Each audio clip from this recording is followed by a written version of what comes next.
Welcome to another edition of the Best Business Minds, where we interview business leaders and academics that write thought-provoking books. I'm Marc Kramer, serial entrepreneur who consults with family businesses and entrepreneurs. Today's guest is Josh Linkner, who wrote the book, The Big Little Breakthroughs. And I have to tell you, I love this book, and I hope this is taken as a compliment, Josh, but it has the substance and fun of a Malcolm Gladwell book. And one of my favorite shows whose character is mentioned, MacGyver, is mentioned, and this book covers everything you need to know about being creative and innovative. So let's welcome our guest, Josh Linkner. Josh, great to have you from Naples, Florida. Mark, thank you so much. What a privilege to be with everybody today. Excited for a lively conversation. And there's no greater compliment one can pay to a writer than aligning with Malcolm Gladwell. I seriously would be happy to carry Malcolm Gladwell's luggage around behind him. So I'm deeply honored. Thank you. You and I both. So Josh, before we talk about the book, just give a little bit of background about yourself and how you arrived here. Sure. So like you, I've had the entrepreneurial bug for many years. Over the last 30 years, I started, built, and sold 5 technology companies. In the process, created about 10,000 jobs, and we exited collectively for over $200 million. I then really was very passionate and remain passionate about my hometown of Detroit, Michigan, not Naples where I am today, but I'm a hardcore Detroiter. And so we started a venture capital fund, and I invested in, helped get about 100 startups off the ground. Some succeeded wildly, some failed miserably, but tried to contribute to our economy. But really, for me, I started my career as a jazz guitarist. I still play regularly. I've been playing for 40 years. And the through line for me has always been creativity and inventive thinking and creative problem solving. So the book that you mentioned, that is gracious of you to say, Big Little Breakthroughs, How Small Everyday Innovations Drive Oversized Results, launched last week. It's my 4th book. And I remain so passionate about helping people unlock their creative abilities. And the whole premise is to help everyday people become everyday innovators. Well, that book more than accomplishes that. In fact, it's a fun book. It's kind of book that you really can't put down. And I think that's what people are really going to enjoy about this book. So let's get started. So why did you write this book, and why this particular title? Well, I feel like most innovation books are about these moonshots, and most innovation thinking is around how do you invent $1 billion idea, or how do you transform a whole industry? And the problem is, for most of us, that is inaccessible. Unless we're a billionaire, hoodie wearing, tech nerd, like that doesn't apply to most of us. And I wanted to make the opposite kind of book, a book that was accessible to all, that didn't characterize innovation as some exclusive members only club to which they're no longer accepting applicants. And so this is a sort of a grassroots book. It's very pragmatic. So it's not just like, hey, how can you be inspired? But like, how can you actually cultivate these skills? What habits can you deploy? What tactics and techniques can you use? What mindset shifts are necessary so that we can all bring creativity to the surface? And Mark, I know this sounds like kind of cheesy, but I believe it from my soul that I believe that there are 7 billion people on this planet walking around with dormant creative capacity, me included. And the notion is, if we can unlock even a little bit of it, the world is just a better place. I think often my hometown of Detroit, what if Detroit was 5% more creative? Like, think what that would mean to educational outcomes and healthcare outcomes and public safety and racial justice and all the things we care about. So it is mostly a business book, but it also even transcends that. It's really about how each of us can bring creativity to the surface in small, everyday ways in order to drive meaningful outcomes. And just real quickly, the book title, Big Little Breakthroughs, the whole concept is, instead of, most people think, again, we have to swing for the fences. We have to come up with some gigantic idea. And when we weigh the scales of risk versus reward, we just gravitate to doing nothing. And so this is the principle of taking small ideas, pursuing high velocity, high volume of daily creative acts. And those little ideas are way less risky, way more accessible to us all. They develop critical skills, and they add up to big stuff. So it's the upside down view of innovation as we know it. Well, and I think that's what people are going to love about this book. What's the difference between being imaginative and creative, and how do you define them? Well, these are words that we often use interchangeably. And for me, I think about it like this. Imagination is just the human act of again, envisioning something that doesn't currently exist. So if I went out and painted my car purple, that would be imaginative because my car is currently not purple. However, there's no real value in doing so. Like, I'd get yelled at by my wife for sure. I'd be sleeping on the couch for 6 months. So imagination, just again, simply means that you can envision something that doesn't exist. If you go to the next level, I would define creativity as an imaginative act that you've actually not just thought of, but actually did something, and that there's some intrinsic value. Now we can debate what is intrinsic value in art. For example, some people think something is good and it's not, but there's a painting behind me by a very famous artist, and we'd probably look at that and agree, yeah, that was creative because there's some intrinsic underlying value. If I were to double click one more, so back to my painting, like if I went out and finally painted pinstripes on my car, might not appeal to everybody, but at least someone might say there's some artistic value there. One more double click though is innovation. And innovation to me is creativity applied for something useful. So in other words, innovation has the characteristic of utility value. So back to my silly paint example, if I could invent a technology where a driver could get into their car every morning, push a button and choose whatever color they wanted their car to be that day, that would probably be innovative. So I imagine something, it has artistic value, intrinsic value, and there's utility value because I could probably sell that to the auto industry. So anyway, that's the way I define creativity, innovation, and imagination. Well, I can see that by the artwork that you like behind you, for sure. That you like things that are absolutely thinking out of the box, and you even mentioned about where that concept came from. Can you share Lin-Manuel, creator of Hamilton's story, and what you can learn from it? Yeah, so a core theme of the book is that, and I've been studying human creativity now for a couple decades, the research is crystal clear that all human beings are creative. It's very unfortunate that many of us grew up in an environment where our third grade teacher told us we weren't very creative, and that can stick with you for years or decades. And by the way, we can all be creative in our own ways. Like I play jazz guitar pretty well. I can't draw a stick figure if I tried. But the point I'm making is that all of us truly are hardwired to be creative. That's our natural state. But at the same time, when we look at people who are, and I think Lin-Manuel Miranda, for those that don't know him, he wrote Hamilton, he wrote the music for Moana. He's the best thing that we have. He's like the modern day Sondheim or Mozart or something. He's an absolute genius by all measures. But when I study Lin-Manuel Miranda, we have a misconception. The misconception is that it's easy, that he just was born this way, that he had a certain lightning bolt of inspiration from the heavens and it just flows out of him every moment and it's just natural and we could never be like Lin-Manuel Miranda. But when you study him, the truth is it's not like that at all. He has just as many insecurities as you and I do. There's days he writes stuff and he thinks it's terrible. There are days that he has doubt and concern. And furthermore, he developed and cultivated his skills over time. In other words, he grew into his creativity. He wasn't just magically anointed with it. And to me, it's really encouraging when you look at someone like that, who we just think he's super creative, I could never do that, to say he's just like all of us and we all actually could do something pretty cool. I always like to say, Mark, that creativity is very much like your weight and not like your height. So for me, I'm 5'5" on a good day. And try as I may, I'm probably not going to grow another foot by next month. But my weight I can control based on my behaviors. And your creativity is exactly the same way. It's not fixed. In other words, it's expansive based on how much time and effort we put into developing those skills. I think you're right about that. I think people automatically assume that they aren't, or somebody has actually told them that they're not, and of course that they are. You wrote a lot about a process for how people arrived at their ideas, and what process do you recommend, especially for people who don't think of themselves as creative? You're asking how to generate ideas? Yeah, people who don't think themselves as being creative, and you say, look, there is no such thing as a creative gene. You can do it. You can do it. So what's a process that you suggest that they go through to unlock that creativity? Well, I'll share a few thoughts. First of all, I just say this: if you were going to go learn something completely new, like learn Bulgarian, you're starting from scratch, and that's a pretty steep hill to climb. But the good news about creativity, even if you haven't practiced it regularly for decades, because it's part of who we are, it's more like reconnecting with something than it is learning something from scratch. So I'll share the answer to your question, but just everybody should know that it's not a mountain that's difficult to climb. And I write in the book, even just 20 hours of practice or thinking about this over a year is still going to create massive boosts in your creative output for all of us. So it doesn't require millions of dollars or years of study.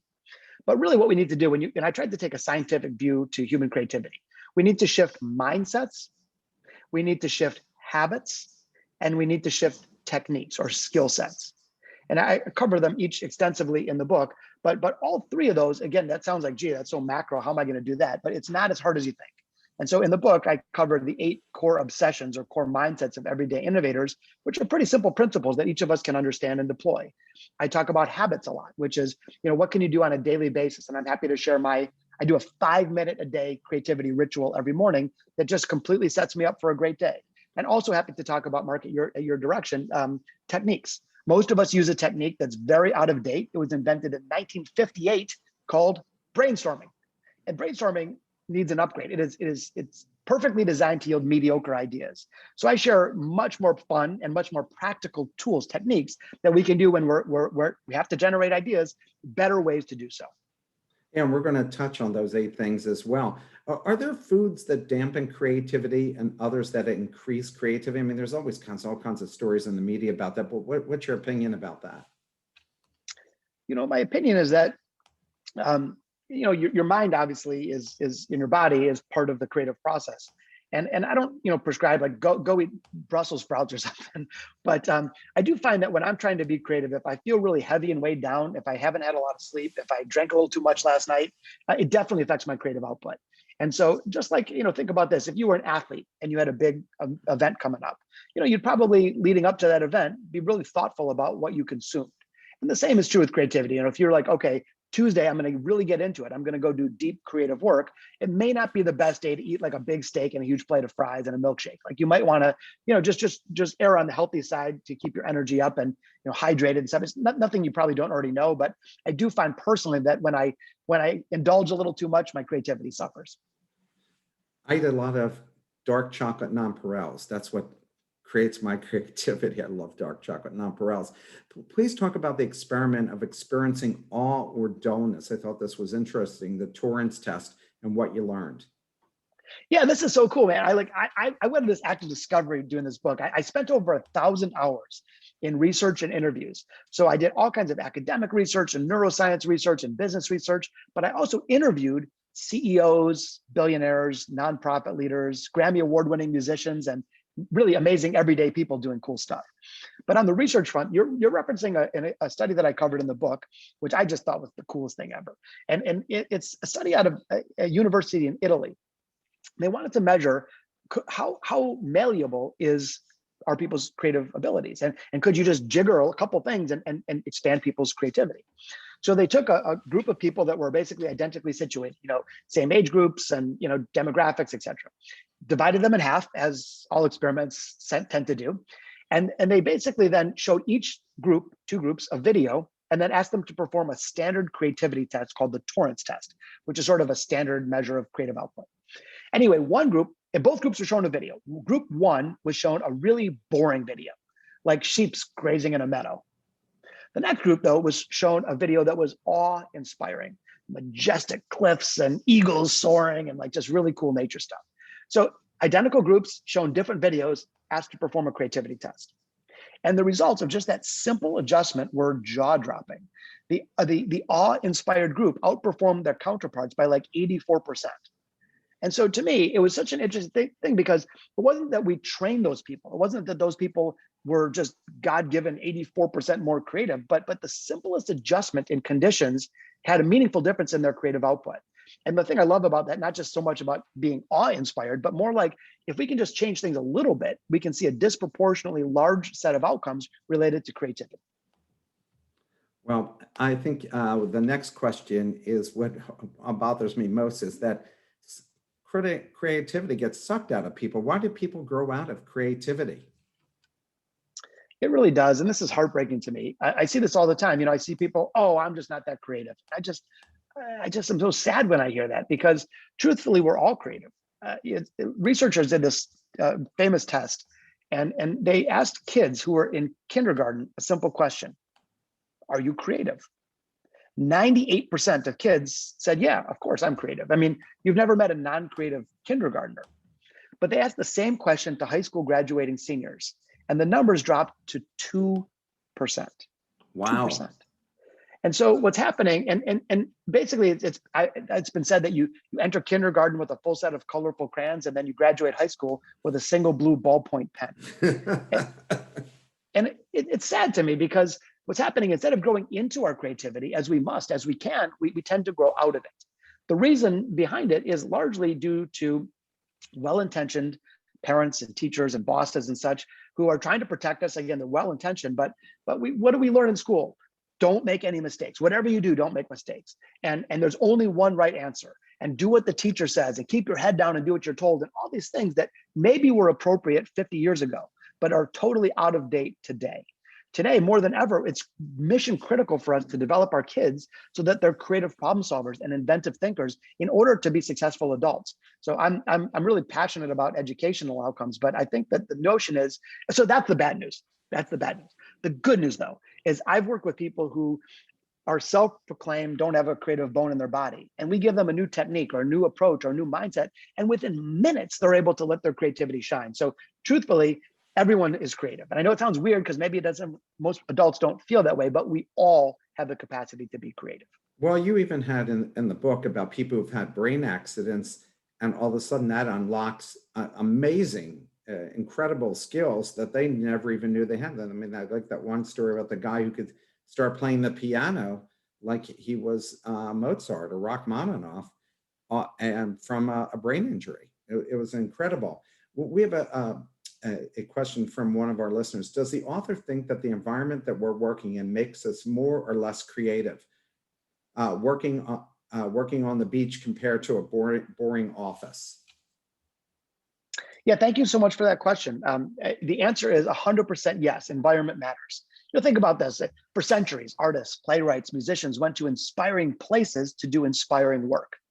And then contrast that to modern American office life, which is like a sensory deprivation chamber. You're sitting in this windowless room with fluorescent lighting and uncomfortable chairs, and you're on a 5-minute deadline. It's like, all right, go be creative. Of course, we're going to generate mediocre ideas. So I'm not saying that you need to have a foosball table or have to invest a bunch of money, but the simplest twists, the little tweaks in environment can absolutely make a big difference. It's funny, like you always hear people, oh, I was on vacation and I came up with a great idea. I was walking in the woods. I was in the shower. When was the last time you heard someone say, okay, I'm sitting at my desk and I'm responding to email and the phone's ringing and my boss is yelling in my ear and I got a project that's on a deadline and bam, I'm hit with a lightning bolt of inspiration. I think that's happened in the grand total of all humanity like never. So kidding aside, if there are times when we need to be heads down, and there are times when being in a heads down environment is great. When we're doing transactional work, when we got to crank out a deadline, awesome. But then separately, there are times when we should be heads up. And heads up is that creative work, and the physical environment should be different ideally. Go for a walk. I take my team on a field trip all the time. Hey, let's go on a field trip somewhere. And like you just start to see ideas flourish. I'm with you. I tell people all the time, just keep walking, just walk down the street and ideas will stop popping like popcorn. I used to have a boss that he built a company called Centacor, and he had me 1 day a week not come into the office. He said, I don't want you to go near a typer or nothing. I just want you to think. That's all I want you to do for that day. And it was a smart idea. Another guest asked, do you think there's a direct correlation between creativity and problem solving? I do. Just real touch quickly, and I'll answer that. But Mark, you sparked something in my mind. Your boss who told you to go think for a day. I've actually issued a thought experiment, which I'm happy to share with you today, to thousands of people around the world. So I've issued people a 5% creativity challenge. In other words, if you look at a 40-hour work week, 5% of that is 2 hours.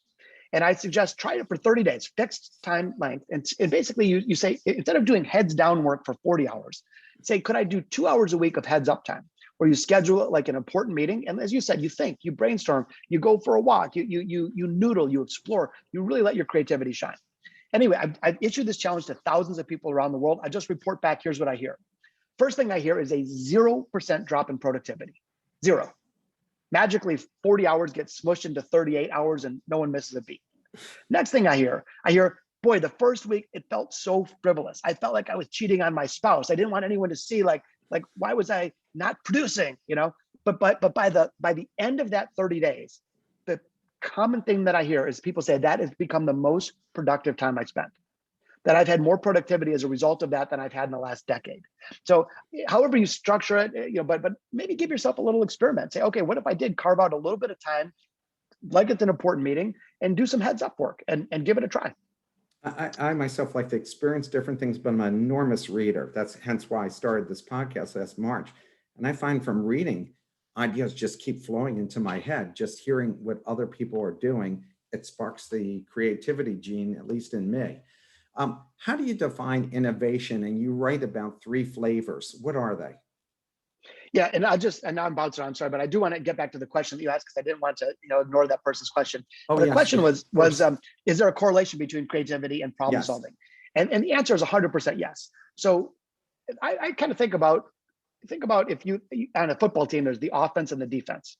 So we often think about creativity and innovation and such as offense, which is inventing a new product or designing a new marketing campaign or something that's going to grow a business or drive revenue. But if you draw a line the same way there's the defense on a football team, defensive focused creativity is sort of like creative problem solving. And so now maybe you're trying to overcome a challenge, or you're trying to drive efficiency or reduce safety incidents in a factory or something. And so the point is that if we develop these skills, think about like a ray gun.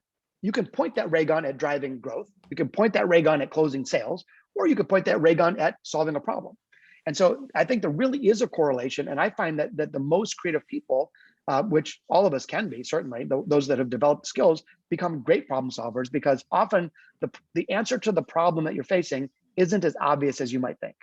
The first obvious answers aren't always the best answers. And it's those that apply these skills to problem solving end up yielding better outcomes. And I'm glad you were able to answer his questions. We were skipping over it.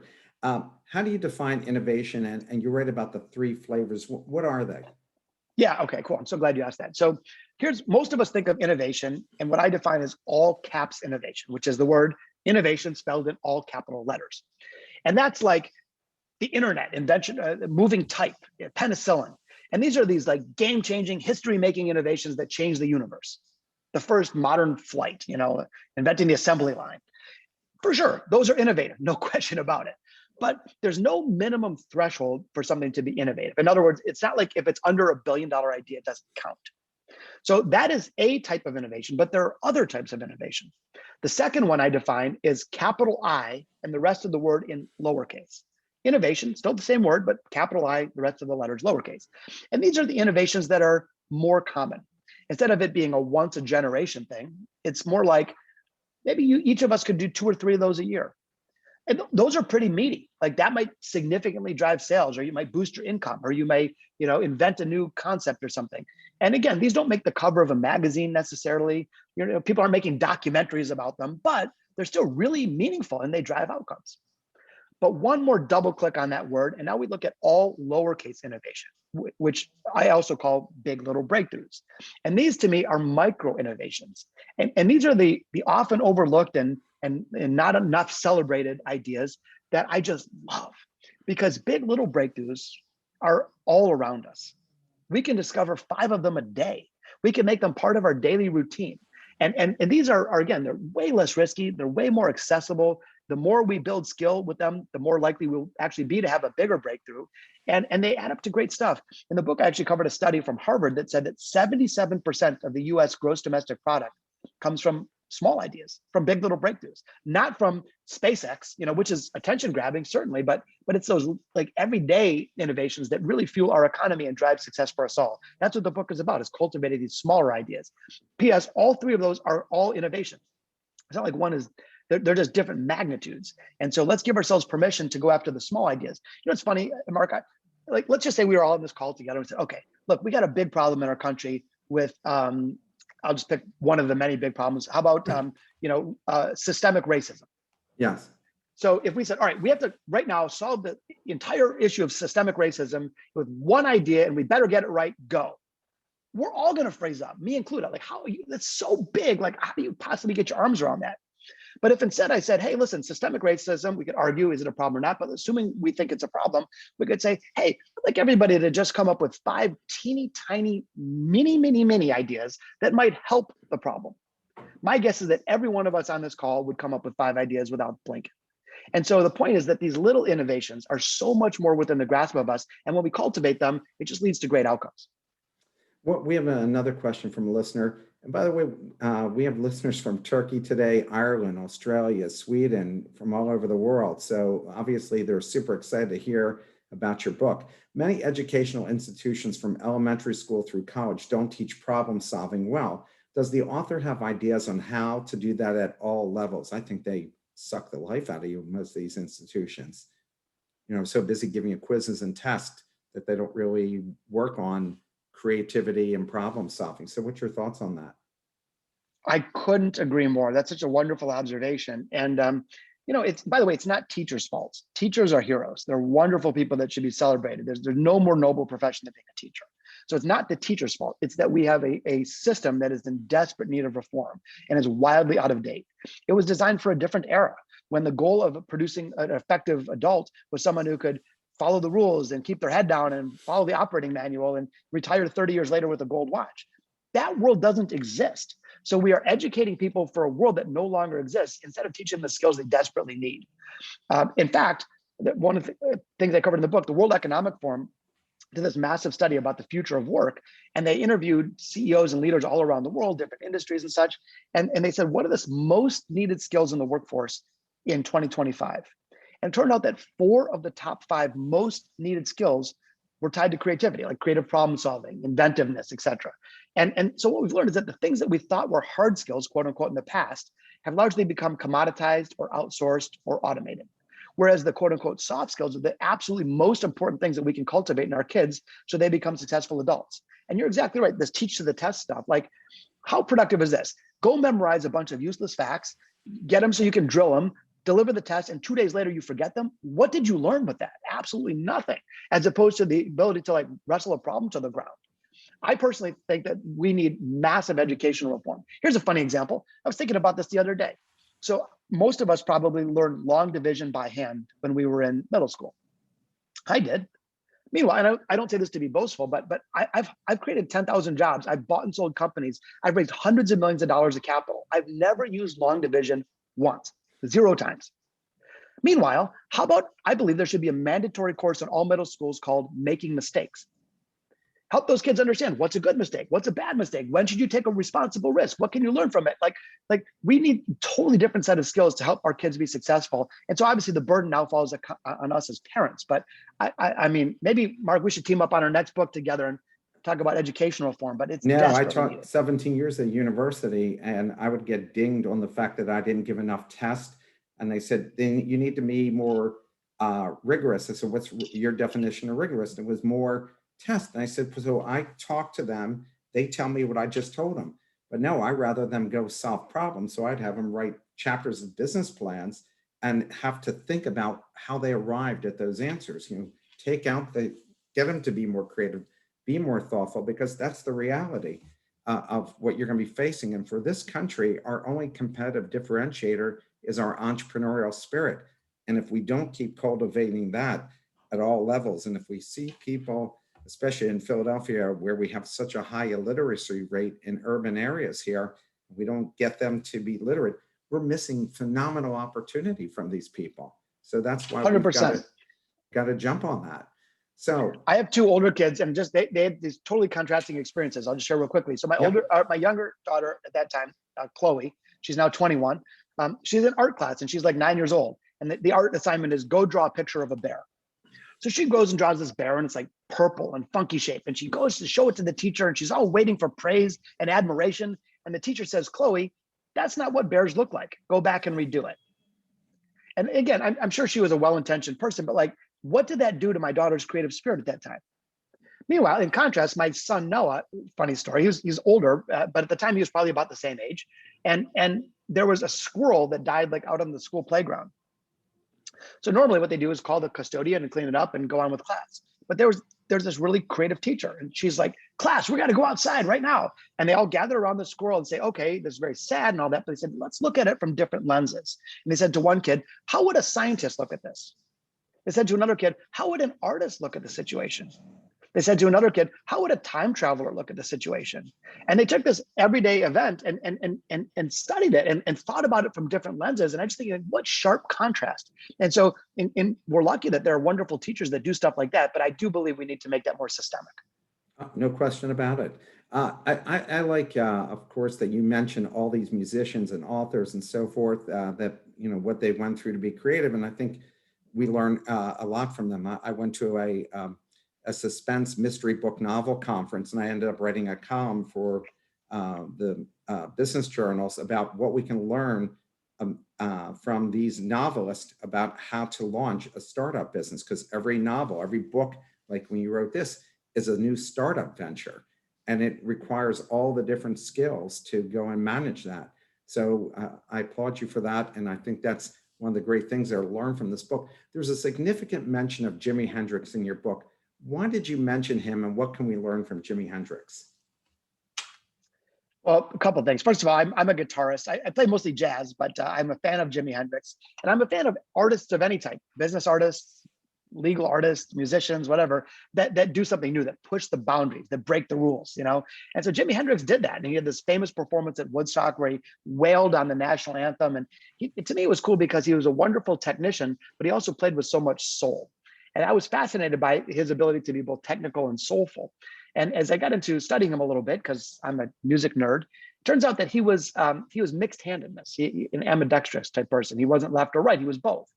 And what really was cool about that, and I went on to explore in the book, is that, you know, the previous thinking around creativity is that we have a split brain. The right brain is the creative party brain, and the left brain is the boring suit and tie brain. And that's not true at all. Actually, creativity is this intricate, interconnected parts of the brain doing things on a much more holistic manner. And it turns out that mixed-handed people like Jimi Hendrix and like Bob Dylan actually tend to bring more creativity to the surface.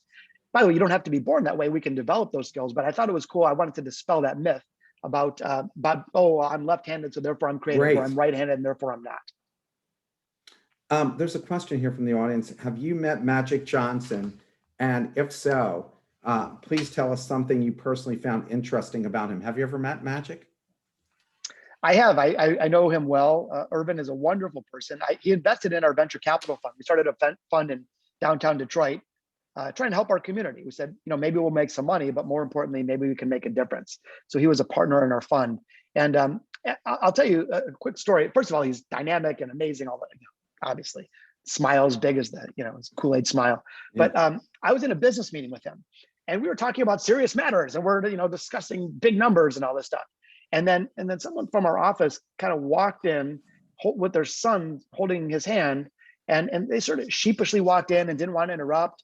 And all of a sudden, everything stopped, and Magic just tuned us out and looked at that kid in the eye as if that kid was the only human being on the planet, and said, "So son, tell me, you play ball?"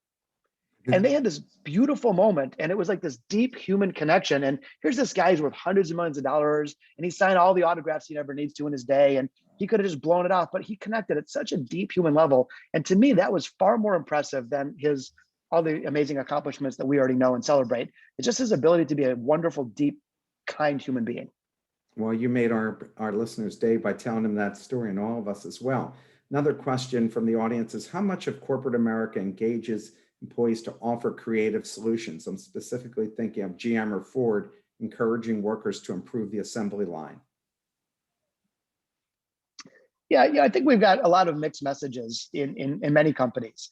There are car companies like that practice something called Kaizen, which is essentially this notion of continuous improvement, and they're trying to have people spotting for new ways to do stuff. That is awesome, and we for sure 100% should be doing that. But in some of those same companies, by the way, they encourage little creativity in one area and discourage it in another. I'm not picking on anybody, but I think that, to me, job number one of leadership is to create the conditions that support the creative process. Whether you have one employee or 100,000 employees, the notion should be, how do we make all of those people everyday innovators? Now, when I say that, people cringe. They're like, oh, but I don't want my people running down the halls and drawing on the wall with purple crayons. Me neither, of course not. People can be creative in appropriate ways, but if instead of 2% of the company being creative and the rest just doing what they're told, that's not a recipe for sustainable success in such a competitive economic landscape. So I think it's a really important job of leaders to create optimal conditions and rituals and rewards that support the creative process, because those are the organizations that will truly thrive.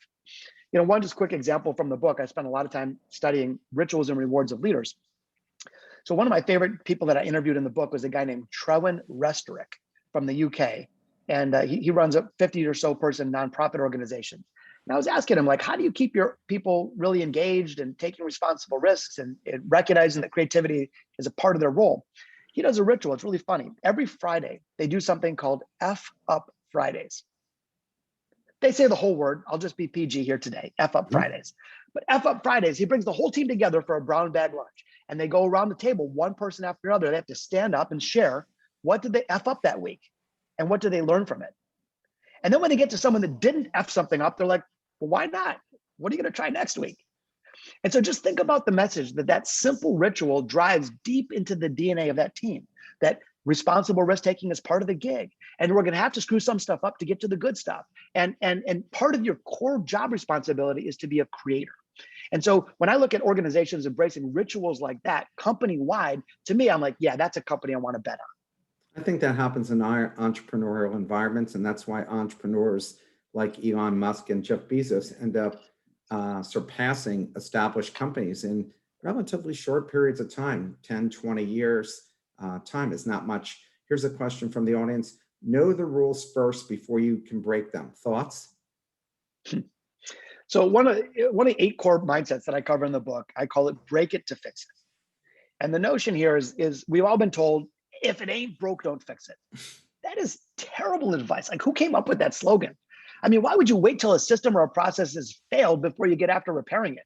Like, what would you do that on a jet airplane? Of course not. Like, that's crazy. So I think it's our responsibility, in fact, to carefully examine our systems, processes, products, people, methods, and on a regular basis, dissect them, explore them, examine them, and rebuild them with the notion, with the goal of upgrading them. That's what leadership is all about, not clinging to what worked in the past, but rather to be in a constant state of reinvention. So with that as the backdrop, the question was, do you need to know the rules before you can break them? It's a really difficult question. It sounds kind of obvious, but it's more like one of those like Zen koans, hard to answer. And the reason is that, like, when I play jazz music, I studied intricate, I mean, like years, decades of study. And I know all the rules so that I know how to break them. So that example, you'd say, yeah, you got to like know the game before you can figure out how to mess with it. On the other hand, sometimes you see musicians that never studied at all, and they just intuitively break the rules. And it's just, they're coming at it from a different angle. So I don't know necessarily that there's a one size fits all solution. The only thing I would gravitate to is this. If you say, I have to know all the rules before I can break any of them, it might create an excuse that you never go after it at all. Like, you're like, oh, I'll do that once I know all the rules, and you never get after it. One of the other principles I discuss in the book is this notion called start before you're ready.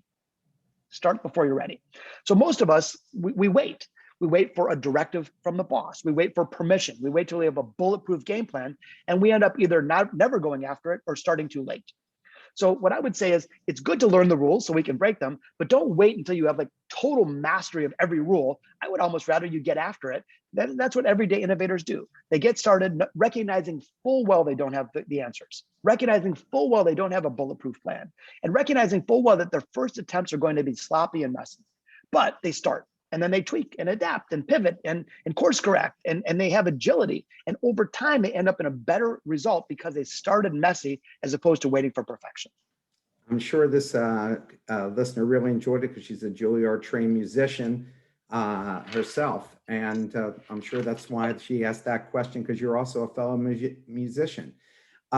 Edward de Bono's parallel thinking is 6 thinking hats, and his lateral thinking, once you well used, less or so today. Do you reference them or agree or disagree with them? Please compare and contrast from your awesome perspective, innovation versus invention. Whoa. Well, Edward de Bono is a hero of mine. I aspire to be in his league someday. He's a deep thinker and a pioneer really in the field of creativity. I didn't reference the 6 thinking hats specifically in the book, although his work undoubtedly has influenced me over the years. One of my favorite quotes of his is that you can't go oh, you can't look in a new direction by looking harder in this, or you can't discover a new direction by looking harder in the same direction, or something to that effect. But he's just a wonderful thinker, and I adore him. I think there's probably a lot of overlap. I try as much as I may. I mean, I try to, obviously I'm a student of creativity and creative thinking, but I tried to form my own opinions, mainly based on evidence of that through my interviews and research. So my sense is there's probably some overlap, but there could be some dissonance as well. The second part of the question was, how would I contrast innovation and invention? When we think about invention, oftentimes our default is, can it be patented? Is it an invention of, can you describe it that way? I prefer the term inventive thinking. And inventive thinking doesn't have to have sort of this minimum threshold that the US Patent Office would grant a piece of paper. And I'll give you an example. So we all carve pumpkins on Halloween, presumably. And presumably what you do if you've ever carved a pumpkin is like you do what everybody does. You carve it from the top, you stick your hand down there and get all the goop all over you. And then you go to light the candle, you got to stick your hand down in the pumpkin and you get a 2nd-degree burn. And when you want to carry the pumpkin around, you got to get underneath it and sort of waddle around with it. So a partner of mine, many years back, said, "Josh, try carving it from the bottom." I was like, "What?" He's like, "Yeah, think about it. You carve out the bottom, then you get to use gravity. All the gunk just comes right out. When you can light it, you put the base down, stick a candle on it, place the pumpkin gently over the top, no burns. And you want to carry it around, grab it by the handle that nature intended." Like, I was blown away. By the way, anyone who just heard that will never carve a pumpkin the same way again. And it's obvious, right? I think you would think it'd be obvious. You would think so. But anyway, to me, is that an invention? I mean, you probably can't get a patent on it, but I think that was using inventive thinking because he challenged himself to disrupt the obvious approach, to challenge conventional wisdom. And rather than accepting things as they are, challenged himself to think about what's possible. So to me, I just love that kind of stuff. That's a big little breakthrough in action. And by the way, I love that we get questions from all over because our listeners ask great questions. One of the best stories of not turning one's career around, but taking it into a totally different direction was Cas Marte, founder of Conbody. Please give us the short story and what can we learn from Cas? Yeah, thank you for bringing him up because, so in the book, like we already know that Netflix and Apple are innovative. I don't need to tell you that. Who needs to hear that same story again? So I tried to discover these people and great stories that should be told that haven't been told. And this is a great example of that, Mark. So there's this guy named Cas Marte, C-O-S-S is his first name. And he was born in the Lower East Side of Manhattan, just terrible upbringing. Like he grew up below the poverty line, was in a failing school system, terrible peer influences. And like so many, he got into trouble. By age 13, by age 11, he tried drugs for the first time. And by age 13, he was selling them. He turned out to be a rather enterprising young man, and he built this really effective drug business. He was like a drug kingpin. And by age 20, he was making $2 million a year. But then, well, he ran into a regulatory problem. The New York police came on in, shut down his drug business, and sent him to prison for 7 years. And by the way, I'm not trying to glamorize crime in any way, but what happened was a prison doctor told him he was in terrible failing health. He was very overweight, high blood pressure, high cholesterol. And he said, look, you're a young guy, but you might not outlive your prison sentence. And that was kind of the wake up call that he needed. So at that moment, he said, I'm going to do something about this. And he just starts exercising in prison. No fancy equipment. He's largely using his body weight, but he gets really into it. And then he goes to the prison library and learns all about fitness and nutrition. And he sticks at it. And over a 6-month period, he lost 70 pounds. So then the other inmates are like, what are you doing here? Like, can you help me? And he kind of discovered a purpose of helping others build self-control and get in shape. So eventually he paid his debt to society. He's released from prison, but try getting a job as a convicted felon. And he desperately wanted a legitimate, honest future, but he didn't know what to do. So running out of options, he actually got very creative and decided when he was in prison, he felt like when he was helping people get in shape, he really mattered. So he said, maybe I could start a gym. But again, like try getting a landlord to give you the keys to giving a convicted felon the keys to a building. So he begged and did everything he could. Finally, he gets space, but he says, like, how can I compete against the mega gyms? How do I compete against LA Fitness and Equinix and Soul Cycle and all this?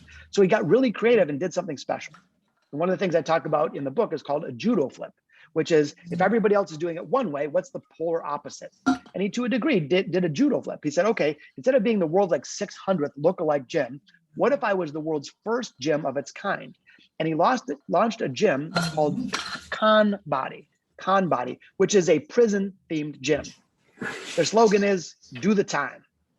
So you walk into Body and it feels like you're in a prison. There's like concrete block and you go through this metal gate and then you're training in the yard and there's no fancy equipment. They're doing prison drill exercises that he developed while he was incarcerated. And they have so much fun with it. Like the members of the gym aren't called members, they're called inmates. And they have like a lineup wall, you know, where they can take pictures for social media. It's really very fun. Anyway, here's what happens. Because he took this creative approach, he became wildly successful. People fell in love with it. And he told me he's now up to 20,000 members of his gym. And when people around the world heard about it, they wanted in on the fun too. He now streams his courses live. He's getting paid from 22 countries. So here's a guy, like the worst situation. He was, lost his education, lost his freedom, and he came back and is this now incredibly successful fitness entrepreneur. But it wasn't because he did what everybody else did. Crucially, he did this creative approach, launching a prison-themed gym, and he enjoyed wild success as a result. I have another question here related to good stories that you tell. And I'm particularly interested in this because this guy's from Philadelphia. Could you tell the story of Little Dicky and what you learned from him? Sure. So I am a musician like our friend here from Juilliard. And I tell you, most forms of music, I'm not the biggest rap fan personally, but I do, admire the art form and all. But there's this guy from Philadelphia who was the opposite of what you think of as a rapper. Most rappers are African-American. They came from a troubled background. They overcame adversity and they talk about their plight and all this stuff. Lil Dicky, aka Dave Bird, was a white upper middle class Jewish kid from Philadelphia. Like he had a bar mitzvah and went to summer camp. He wasn't, involved in gangs and stuff. And so it's funny though, because that's obviously white privilege, but if you want to be a rapper, it's the opposite of white privilege. It's like, you're the wrong guy. Like, don't do that. Like the advice was go be their lawyer. Don't actually be a rapper. And I'm trying to be racist, but like that was his words, what he was saying. So, but he loved rap and he wanted to be a rapper. So he studied, what do rappers all do? And he said, the prototypical rapper, it's all about their boastfulness and their confidence, and they're macho, and they're making it rain with all their money, and they're infallible, and they're boastful and arrogant. And so he created this character called Lil Dicky, which is the complete opposite of that.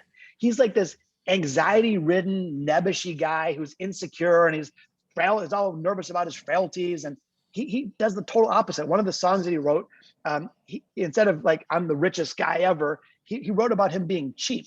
And he talked about how he borrows his cousin Lenny's Netflix account and he buys stuff from Mervyn's, and he's like, he's just cheap. It was like, again, the total opposite. And he actually made the video for free because he went and begged and borrowed. It's like, hey, can I just please make this video at your badass house? And most people said no, and one person said yes, and he made a video for free instead of spending a bunch of money on it. Another video we talked about, instead of boastful how he's like this well-endowed guy, the song was called Ex-Boyfriend. So he meets this woman and they built a relationship, and he thinks this is the night, like we're gonna consummate the deal. And they go have a drink first, and they run into this woman's ex-boyfriend. And this woman's ex-boyfriend is handsome and this giant muscular stud, and he's rich and he's charismatic and he's funny and all the things that Lil Dicky is not. So then they go to the men's room, and he peeks over and realizes that this man is also extremely well endowed, and Lil Dicky. So the whole song now goes on for him, just like, how can I compete with this? Oh my God, I should just run right now. And it's him expressing his insecurities rather than his arrogance. Anyway, because of this non-traditional approach, he's now been, his YouTube videos have been viewed 2 billion times around the world. He's recorded with Ariana Grande and Justin Bieber. He has a hit TV show. So it just goes to show that doing the opposite actually can yield wonderful results. I like one of the, and you always touched in the beginning, but do you feel that you'd like to cover the 8 obsessions of everyday innovators? Yeah, so as mentioned, I really studied, what are the commonalities? What are the mindsets and how do innovators of all sizes and shapes think? And I don't necessarily need to go through all of them, but maybe I'll just share a couple of them because they're actually really fun and kind of counterintuitive. We talked about break it to fix it and start before you're ready. One of them I really love is called don't forget the dinner mint. Don't forget the dinner mint is this notion, is that, most of us in our businesses, we make sure we're delivering good quality service and there's a good price point and all that, but just merely delivering on expectations, that's the ante to play. That's not a competitive advantage. So don't forget the dinnerment is a strategy that I observed, where creators tend to say, okay, is there a little teeny something extra? Can I add a little extra creative flourish? And in proportion, very small, it could be 2% extra, but it makes their product offering or service just totally stand out. It's like when you go to a restaurant, nice meal, and before they bring you the check, they say, Mr. Kramer, here's a little pastry, compliments of the chef. And if you ordered it on the menu, you'd say, oh, that's really nice. But because they brought it and it's surprising and it's unexpected, it completely transforms your overall experience. Yet it was a microcosm of their overall cost structure. So what that means for us is that when we're about to ship a product of any kind, whether you're sending an email or making a presentation or designing a new product, you say, okay, I'm going to have the basic expectations for sure. High quality, good service, et cetera. But then you say, what's a little something extra that I could add? Is there a dinnerment that I could add to make my offering completely stand out? Just a couple really fast examples. There's a hotel in Orlando called the Magic Castle Hotel. And the Magic Castle Hotel, by all objective measures, is exactly like all the other hotels. It's not a Disney property. It's sort of a moderate priced hotel. The beds are the same. The room size is the same. The service is the same. The location is the same. The price is the same. There's only one little difference. When you're at their pool and you walk up, you see a bright red telephone. And you walk up to that telephone, there's no numbers on it. You can't even dial it. You just pick it up. And on the other end, you hear someone say, what flavor?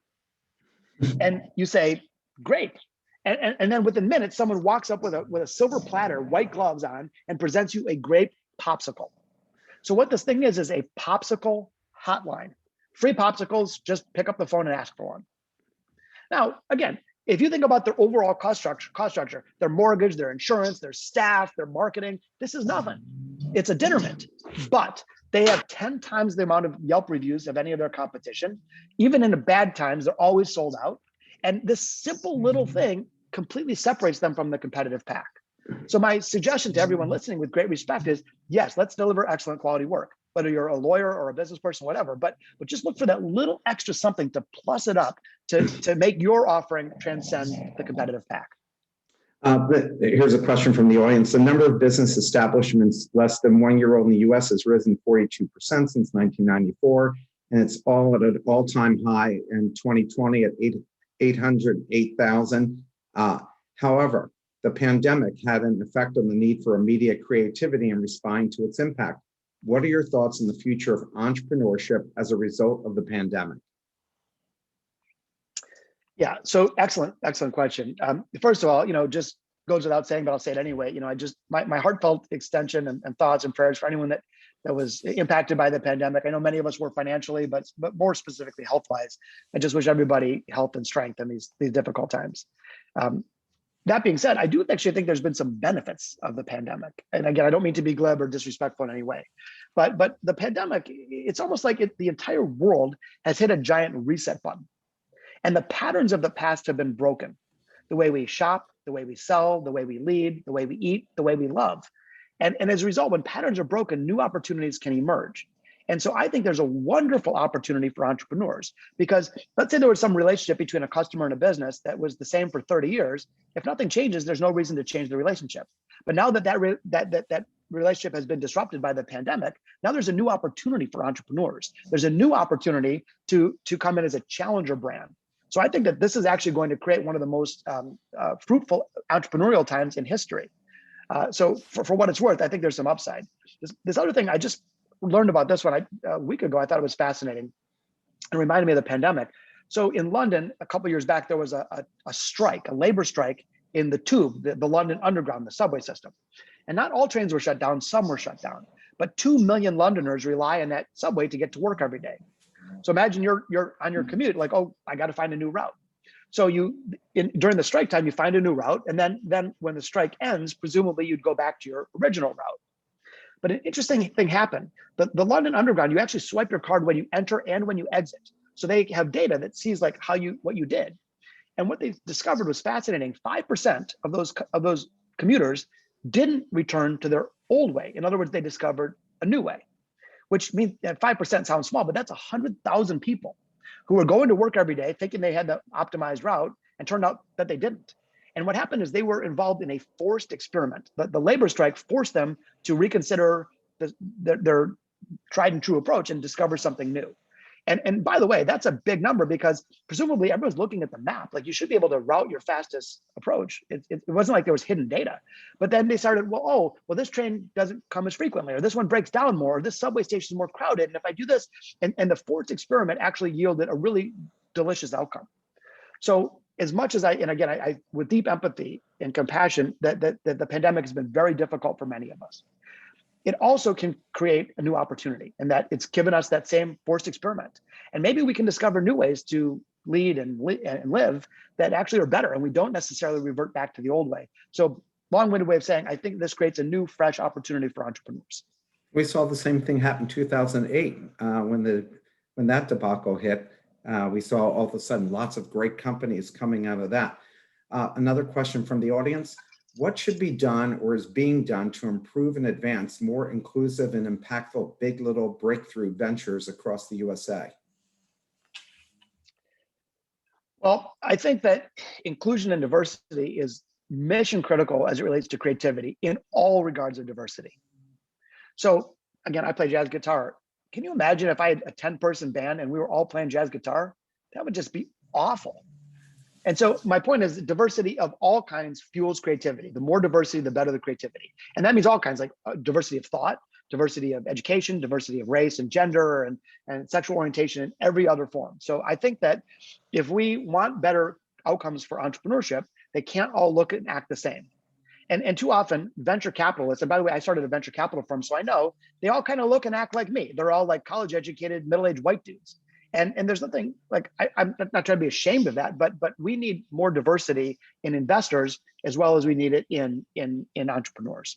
And it's hard because like I face this problem in Detroit. We went after this saying, I certainly don't think I have any bias whatsoever. I may have unconscious bias, but we really wanted to invest in minority efforts in our community.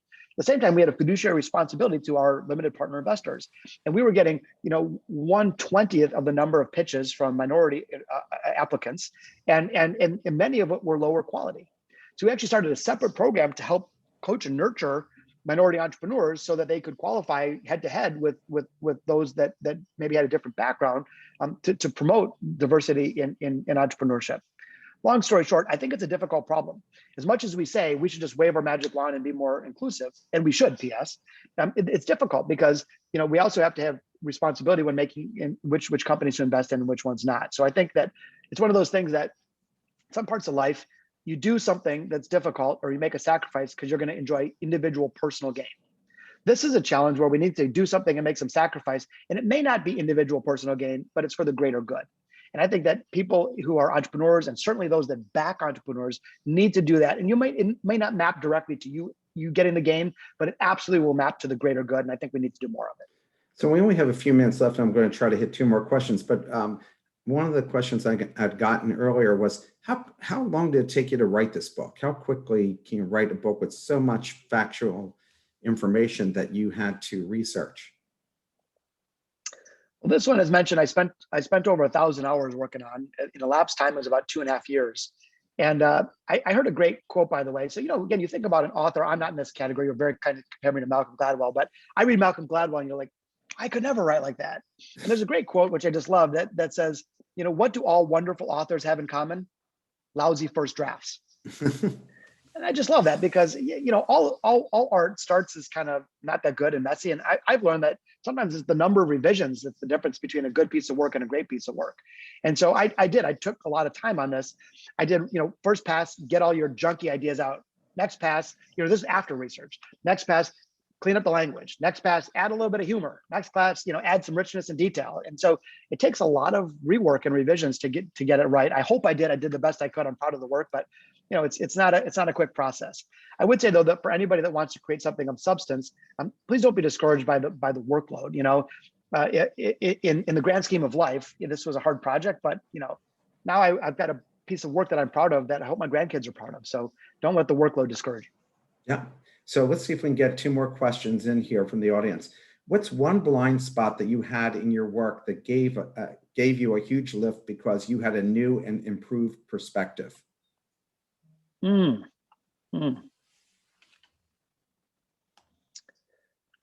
think a blind spot in my work actually ties to what I was just saying is that So Lady Gaga, whom I wrote about in the book, they said, someone asked her, how do you create a song? Because you imagine she sits down, writes a song, and it's perfect, and there you go, it's a hit.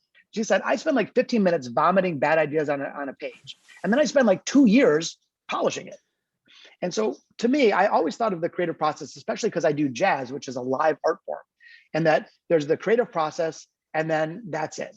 And really what I think it's different steps. There's a raw ideation process, but I sort of undervalued the number of revisions along the way. And that's one thing I worked on hard in this book, and I think made the book a better byproduct, is that we think that the creative process is a single lightning bolt from above, and then it's done, it's perfect. And that's rarely the case. Initial ideas are usually messy and flawed, deeply flawed, in fact. And so in this case, I try to give myself more permission in that revisionary phase. And that's one thing that I learned from the research here, and I will try to practice going forward. Do you have a couple minutes just to go a little bit over time here? Sure. Okay. So would love to hear what Josh thinks of today's startup world, VC, impact investing, patient capital, and community development finance in USA today. So I think all of those things are good in the abstract, certainly. But I think my experience being an investor is that investors are herd mentality people in general. So like, oh, what's the latest thing? Sustainability. Oh, we need a sustainability investment in our portfolio. And so most, not all, obviously, but my experience, many investors in venture tend to huddle with the crowded masses. I tried to be a contrarian wherever possible. If everyone else is like investing in the flavor of the week, I tried to say, what's the opposite of that? Like maybe I should do that. And one example that I can share personally was Detroit. Again, my beloved hometown. So we had this idea. We said, hey, we're going to start a venture capital firm in downtown Detroit, backing tech entrepreneurs instead of manufacturing. And we're going to provide them coaching and support and mentorship and put our shoulder behind them and help them win and help reestablish Detroit as a beacon of innovation. And people told us, you're crazy. You can't do that. Go to New York, go to Silicon Valley, go to Boston. And so in our case, we did it anyway, because we like being opposite. And we had a wonderful outcome. You know, like we created all these jobs, and we have one company that we invested in that's now a unicorn. It's worth $3.8 billion. But I'm not taking credit for Detroit turnaround personally. I'm just saying that I like doing the opposite. And I think venture capital needs more of that. Furthermore, the notion of things like impact investing and stuff, I think are great. I think that we ought to be judged not only by the bottom line, but this notion of a triple bottom line. In other words, you know, McDonald's creates jobs, and they are philanthropic, and they create shareholder value and such, but their core product itself is probably not so good for kids. On the other hand, if there's a company that can create economic gain, but also the core underlying product is is helping the world rather than hurting the world, I think we have a responsibility to take a harder look at those types of things. In other words, instead of only chasing the almighty dollar, say, is there an and instead of an or? Can we do well and do good? And I do hope that trend is starting to emerge. I hope it continues.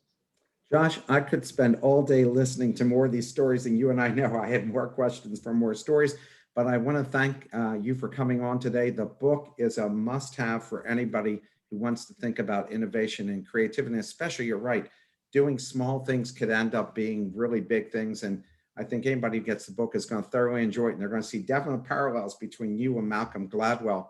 And I thank you for your time, and I hope that we'll have you back again, maybe to talk about one of the other books that you've written. Mark, thank you so much. And for everybody listening, truly a pleasure to be with you today. I'm deeply grateful for your support. If anyone's curious, just check out biglittlebreakthroughs.com. You're welcome to buy the book, even if you don't, though. There's a free creativity assessment. There's a quick start guide. There's a bunch of downloads. There's sort of like a toolkit to help you become more creative. So check it out. It's biglittlebreakthroughs.com. And once again, deeply grateful for the time today. I will make sure I send it out to everybody, especially those who weren't able to make it today and be watching it at another time. So we'll make sure everybody gets that. All right, everybody, have a great and safe weekend, and thank you for listening today. Thank you.